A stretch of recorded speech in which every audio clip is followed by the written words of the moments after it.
계속 이어서 진행해 나가도록 하겠습니다. 제5절 과학기술과 군대입니다.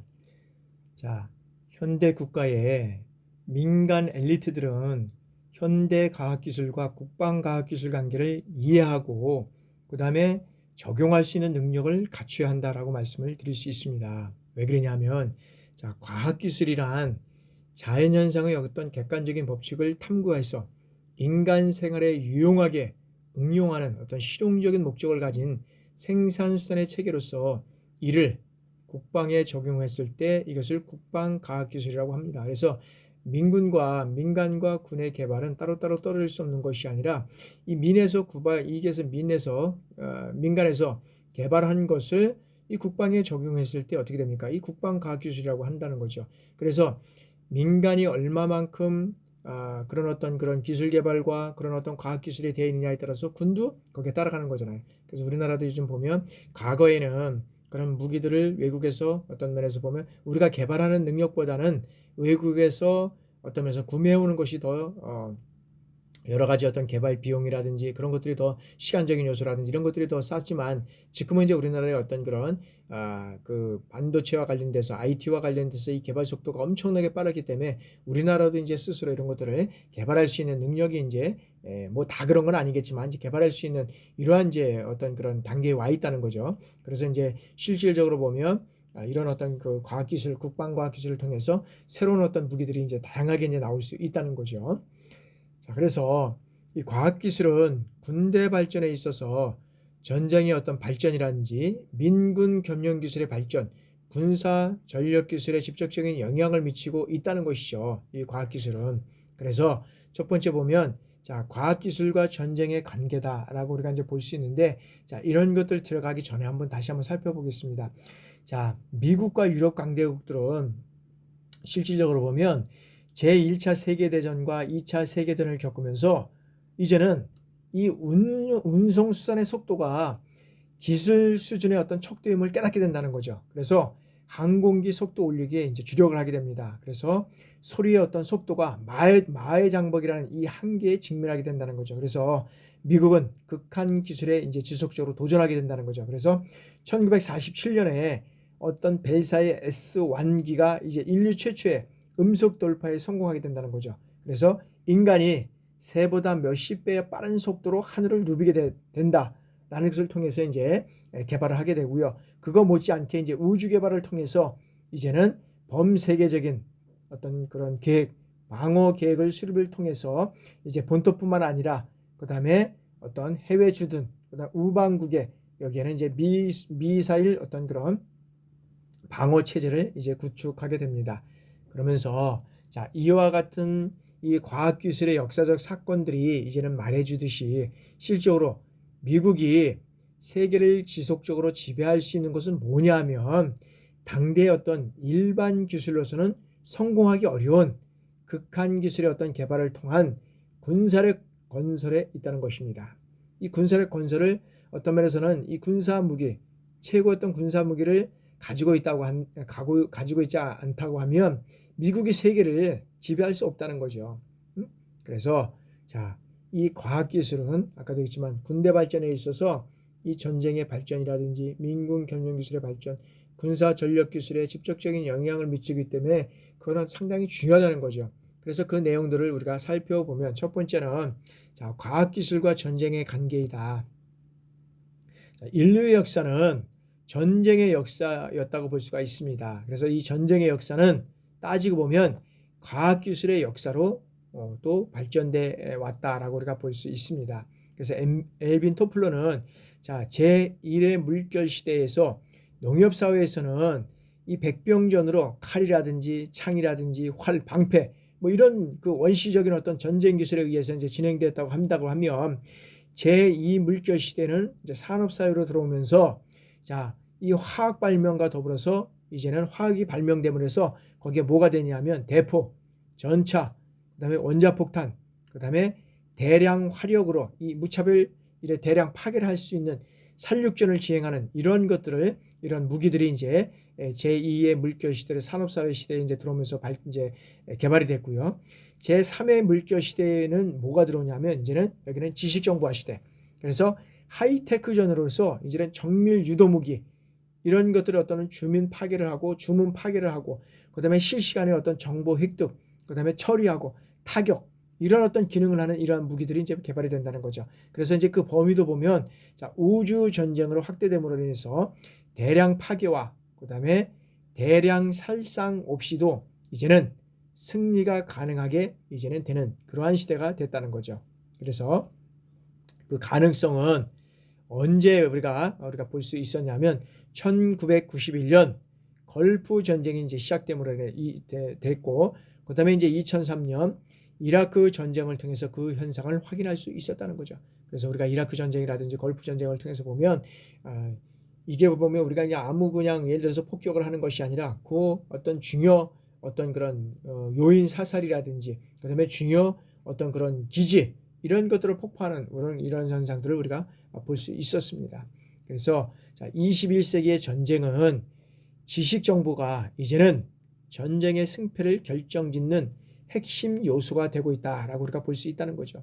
그래서 전투 공간이 이제는 지상이라든지 해상이라든지 공중 어떤 한계를 짓는 것이 아니라 여기에는 그 세 가지뿐만 아니라 이제는 우주 그다음에 이제는 온 사이버 공간으로 확대돼 가고 있다는 거죠. 그래서 살육이라든지 어떤 파괴의 어떤 탈대량화 등이 이제는 사실화됨으로써 산업사회의 시대에 이제는 아날로그 전쟁 개념이 아닌 어떤 개념이요? 새로운 디지털 전쟁 개념으로 이제는 군사 확신적인 이런 발전을 이제는 가져오게 돼가고 있다라고 이제 우리가 볼 수 있다는 것이죠. 자, 두 번째는 민군 겸용 복합 기술 확대의 필요성이다. 자, 민군 겸용 복합 기술 확대의 필요성. 이거는 이제 뭘 말씀드리냐면, 자, 민군 겸용 기술이라는 것은 기술과 공정과 그다음에 제품 이런 것들이 국방 부문과 민간 부문에 공통적으로 이제 활용해서 국방 역량과 이 산업 경제력을 동시에 높일 수 있는 이 기술이라는 것이죠. 그래서 자, 인류 역사가 이제는 전쟁과 함께 발전하면서 군사 기술의 발전을 이제 가져왔다는 것이죠. 그리고 그 군사 기술은 민간 기술에 파급되어서 이제는 산업 발전을 이제는 어떤 그 산업 발전에 크게 기여해 왔다는 것이죠. 우리가 이제 다시 한번 살펴보면 자, 이 갑옷을 만든 장인의 어떤 기술은 뭘 가져왔느냐면 합군 기술 발전에 기여했다고 우리가 볼 수 있고요. 그다음에 14세기 화약이 그다음에 전투화기로 사용되다가 이제는 어떻게 됩니까? 민간 부분에 건설 폭파용으로 이제는 이용되게 되었다는 거죠. 그리고 19세기 초에 이 영국은 넬슨 제독의 어떤 무적 함대를 이제는 무적 함대를 통해서 건조한 조선 기술을 이제는 어떤 상선 건조에 적용함으로써 세계의 어떤 경제 주도권을 장악하는 이러한 어떤 역할을 가져왔다는 거죠. 그래서 이제는 자, 1차 대전의 어떤 세계 대전에서 어떤 야전 전화기 상태로 분리했기 때문에 이제 무선 전화기가 또 이제 개발이 됐고, 그다음에 이제 라디오로 이제 이것이 어떤 발전했고, 그다음에 2차 세계 대전을 통해서 이제는 전쟁은 어떻게 됩니까? 원자핵, 그다음에 컴퓨터를 통해서 원자력의 어떤 평화적 이용과 그다음에 IM 컴퓨터를 통해서 이제는 대량 생산, 지식 정보화 사회 이런 사회 발전을 통해서 이루어가고 있다는 거죠. 그래서 이 어떤 기술은 민군 복합 권용 기술로 확대돼 가고 있다는 거죠. 그러면서 이제 1960년대부터 자, 민간 기술이 이제는 군사 기술을 이제는 따라잡게 됐다는 거죠.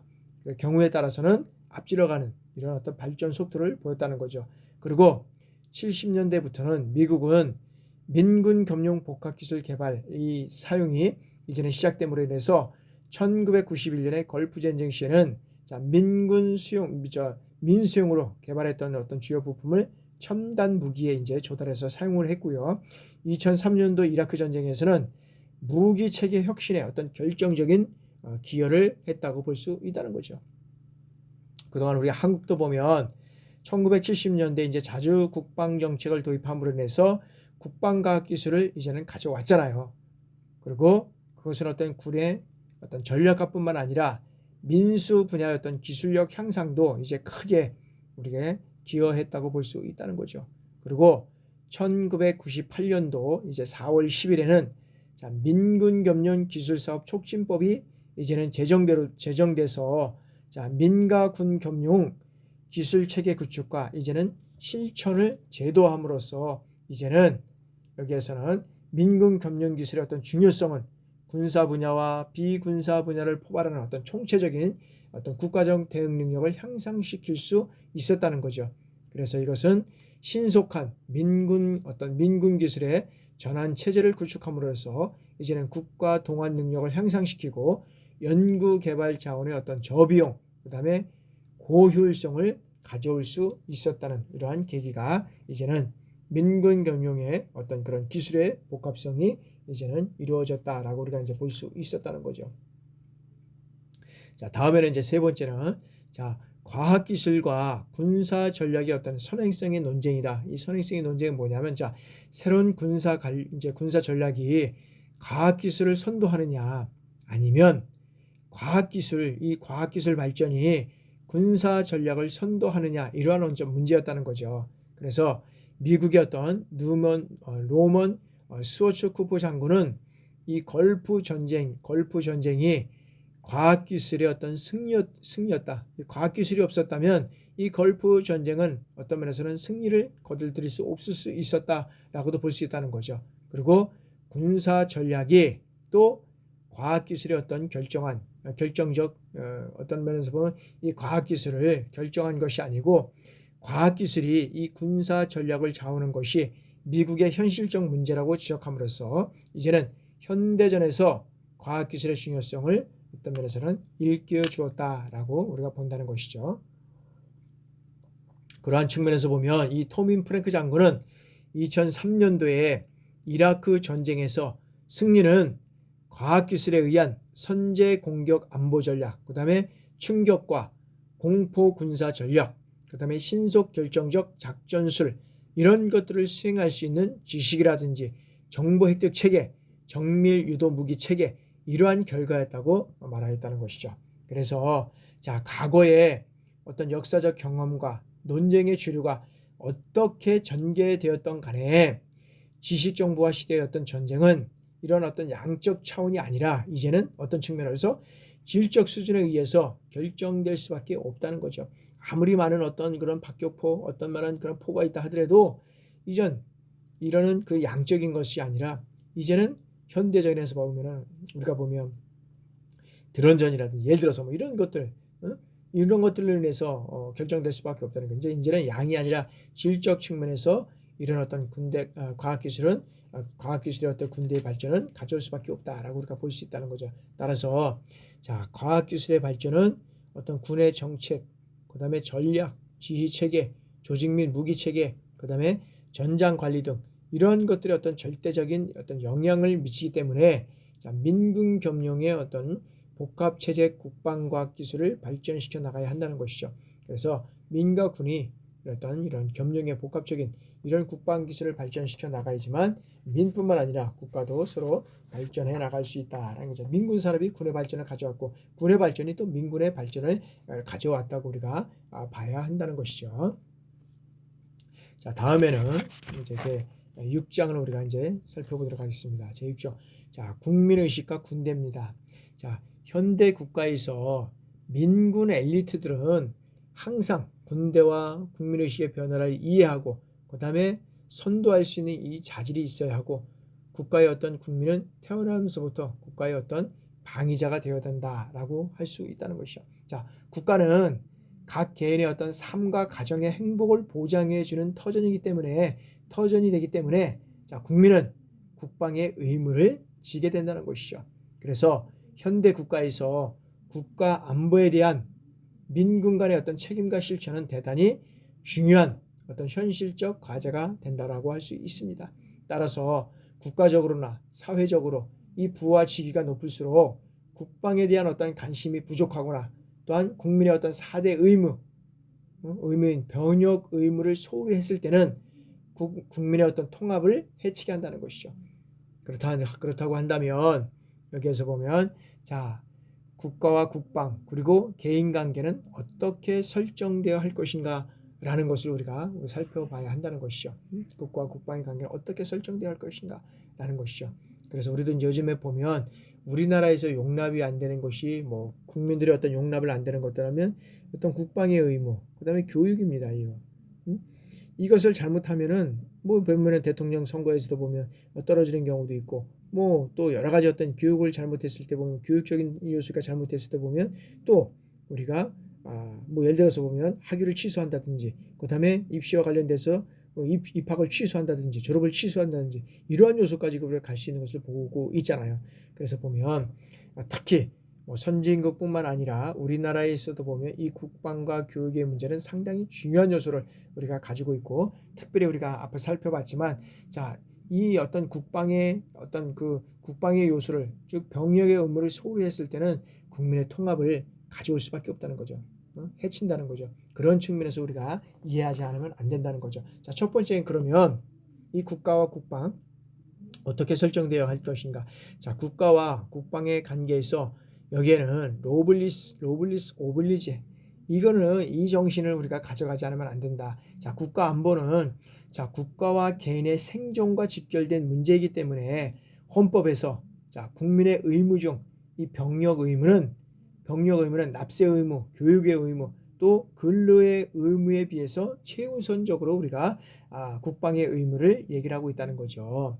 그래서 자, 고대 자, 도시국가인 아테네에서도 번성할 수 있었던 것은 뭐냐면 군대를 구성했던 일반 시민들의 어떤 자발적인 참여, 그다음에 국가와 민족의 번영을 위해서는 목숨을 바치겠다는 이 귀족들의 어떤 솔선수범이 만들어낸 국민적 높은 어떤 사기였다는 거죠. 그러니까 귀족들이라든지 그다음에 어떤 면에서 보면 그런 자들이 솔선수범해서 가니까 국민들의 사기는 높아질 수밖에 없다는 거죠. 그래서 결과적으로 이런 어떤 그 고대 도시 아테네는 번성을 가져갈 수밖에 없다는 거죠.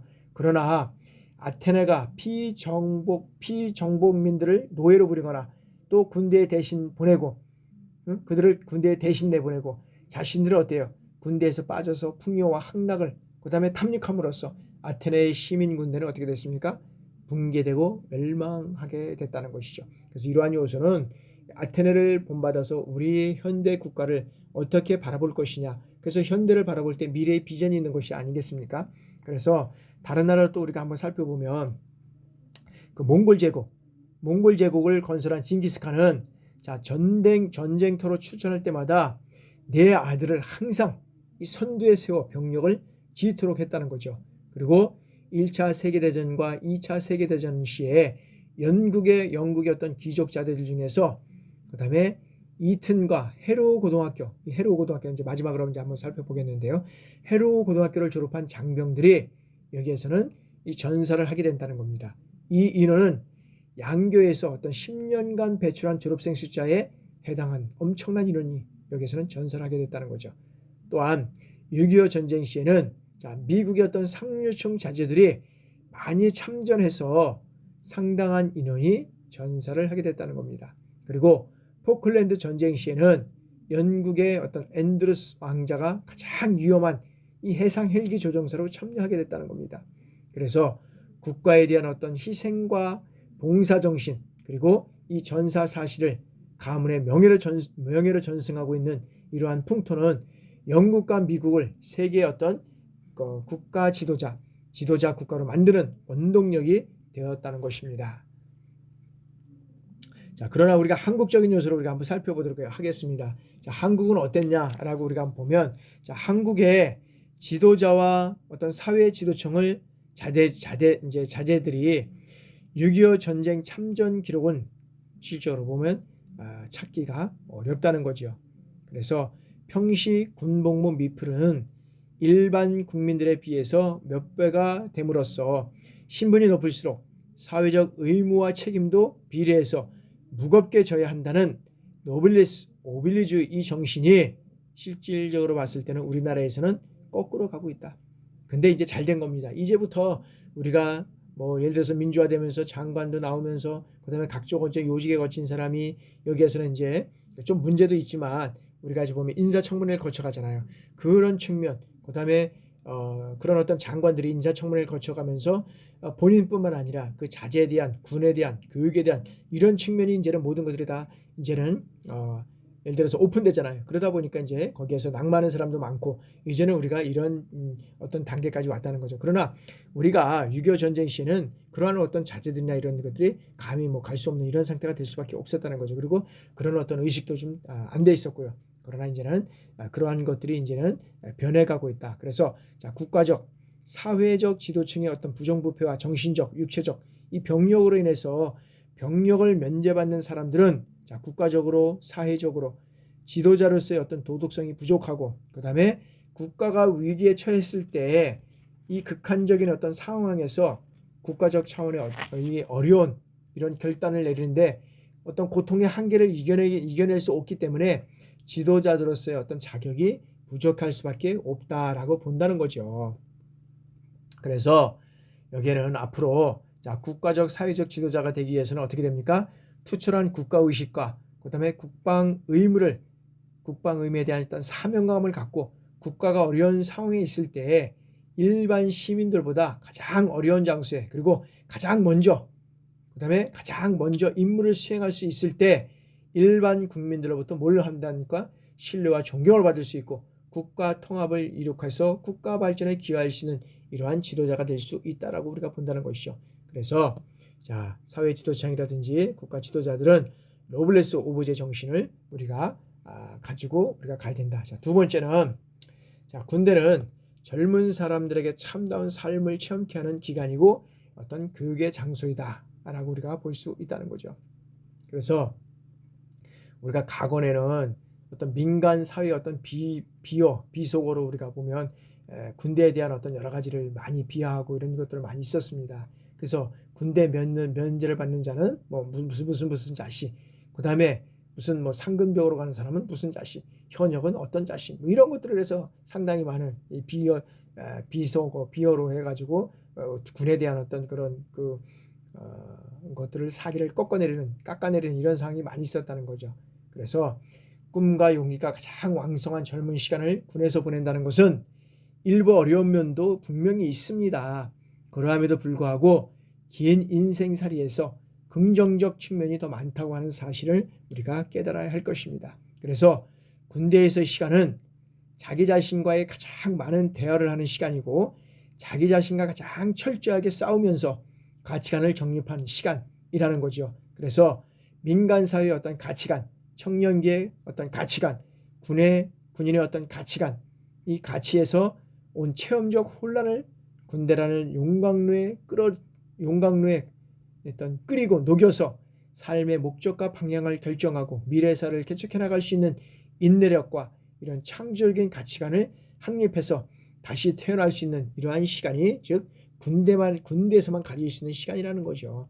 그래서 여러분들은 군대가 참다운 삶의 체험 이러한 기간이라고 우리가 보고 여러분들한테 오는 그 부하들을 잘 일어났던 교육을 통해서 군대에서 바라간 가치관을 정립해서 사회에 나가서도 사회의 어떤 그런 훌륭한 지도자로서 성장해 나갈 수 있도록 여러분들의 어떤 그러한 노력을 아끼지 않아야 할 것이다 라고 우리가 봅니다. 자, 세 번째는 이 세상에서 가장 중요한 일은 현재의 복무에 자기 열정을 다하면서 주특히 컴퓨터 교육, 사회교육 이런 것들을 통해서 내일의 어떤 자랑스러운 삶을 준비해 나가야 할 것이다 라는 거죠. 자, 이 모든 것은 긴 인생 여정에 있어서 아름다운 체험과 동시에 세상 역경을 헤쳐나가는 데 있어서 큰 자산이 될 수 있다는 겁니다.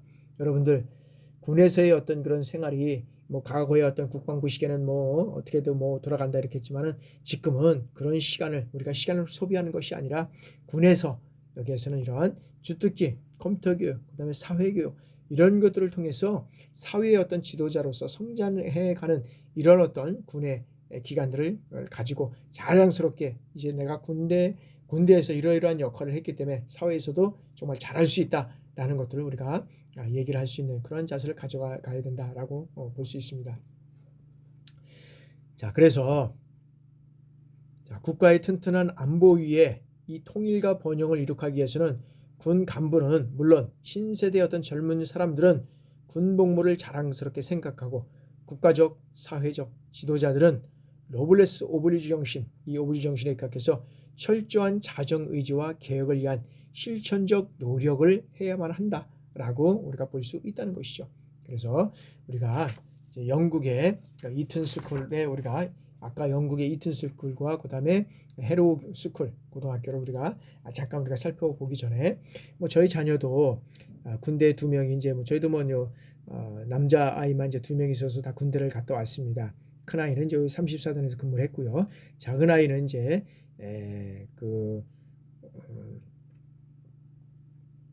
공병에서 근무를 했는데 이제 해외 파병을 갔다 왔습니다. 레바논 파병을 갔다 와서 상당히 지금 자신감도 있고 또 거기에 전역을 한 이후에 학교를 바로 졸업하고 또 이제 취업도 하는 이런 영광을 이뤘습니다. 그러면서 이 부사장님이 그 부서에 이제 우리 부서에 당신네 부서에 태양의 후예가 온다 뭐 이렇게 농담도 했다고 합니다. 그래서 우리가 태양의 후예가 상당히 많이 그런 어떤 젊은 층들에도 또 전파가 됐고 그런 면에서 보면 어떤 파병도 많이 또 선호를 하고 있고 갔다 오를 하려고 하는 이런 후배들이 많이 있는 것 같아서 좀 다행인데 그래서 우리 자녀도 갔다 와서 어떤 면에서 보면 자신감도 얻고 또 취업도 하는 이러한 어떤 그런 영광을 누렸습니다. 그래서 많은 어떤 그런 후배들도 돌아오면 그런 쪽에서 여러분들이 잘 교육을 시켜주고요. 여러분들 이제 영국에는 노블리스 오블제가 이게 왜 이렇게 중요한 거냐면 자 이튼 스쿨에는 이 뭐 상당히 들어가기도 어려운 학교지만 이런 어떤 교훈을 보면 자 남의 약점을 이용하지 말라, 비굴한 사람이 되지 말라, 약자를 깔보지 말라, 항상 상대방을 배려하라, 잘난 체하지 마라, 공적인 일에는 용기 있게 나서라. 이런 어떤 교훈을 가지고 600년 이상을 지금 진행한 학교가 영국의 어떤 이튼 스쿨이라고 하죠. 그래서 우리나라 학생들도 들어가려고 하는데 어려운 측면이 많이 있다는 거죠. 그래서 여기에 보면 총 현재 19명의 영국 총리를 배출했고 자신만 아는 엘리트를 원하지 않는다는 거죠. 그래서 1, 2차 세계전에서도 무려 2,000명이나 죽었다는 거죠. 그리고 어떨 때는 전교생 70%가 참전해서 생의 목숨을 맞이했다는 겁니다. 왜 이렇게 했습니까? 대단한 거죠.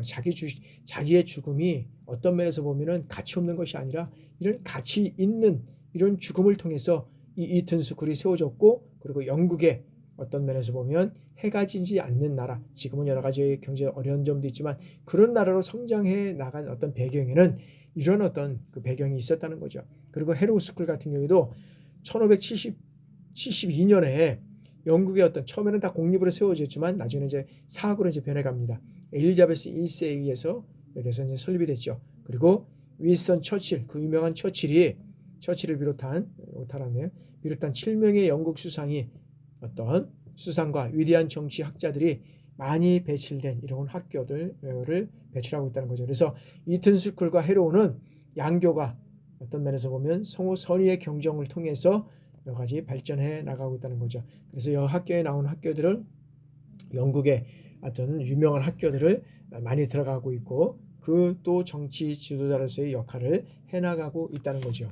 그래서 뭐 여러분들 한번 보면 여기가 이제 이튼 스쿨이고요. 그다음에 처칠, 그다음에 여기가 이제 해로우 학교. 여러분들 보면은 뭐 학교들이 뭐 상당히 어마어마합니다. 우리나라의 대학과 비교해봤을 때 뭐 이렇게 떨어지지 않는 것 같아요. 그래서 뭐 이런 나라에 이런 학교가 있다는 거. 그다음에 그 학교가 들어가기도 어렵지만 들어가면 나를 위해서 나를 위해서 살아가는 것이 아니라 국가와 어떤 면에서 보면 그런 어떤 어려운 사람들을 위해서 살아가는 그런 어떤 자부심을 가지고 있는 이런 학교들이 있다는 거죠. 우리 학교들도 우리나라에도 좀 이런 학교들이 좀 어떤 면에서 보면 좀 세워져서 그다음에 현재는 지금 보면 우리나라의 국민들이 어떻습니까? 나만 그다음에 어떤 면에서는 부동산 돈만 있으면 되는 이러한 사회가 돼가고 있잖아요. 그런 측면이 아니라 정말 나를 통해서 국가가 바로 세워지고 국가의 어떤 충성하고 헌신할 수 있는 이런 어떤 지도자들이 많이 좀 나왔으면 좋겠다는 이러한 생각을 갖고 있습니다. 그래서 이러한 생각을 가지고 오늘은 자 여기에서는 제2장 국가와 군대라는 이러한 과목을 제2장 이런 어떤 과정을 가지고 진행해 왔습니다. 여러분들 지금까지 강의 듣느냐고 수고 많이 하셨고요. 다음 주에는 제 3장 이제는 정치와 군대 이를 통해서 진행을 하도록 하겠습니다. 여러분들 하여튼 건강관리 잘 하시고요. 강의 듣느냐고 수고 많이 하셨습니다. 감사합니다.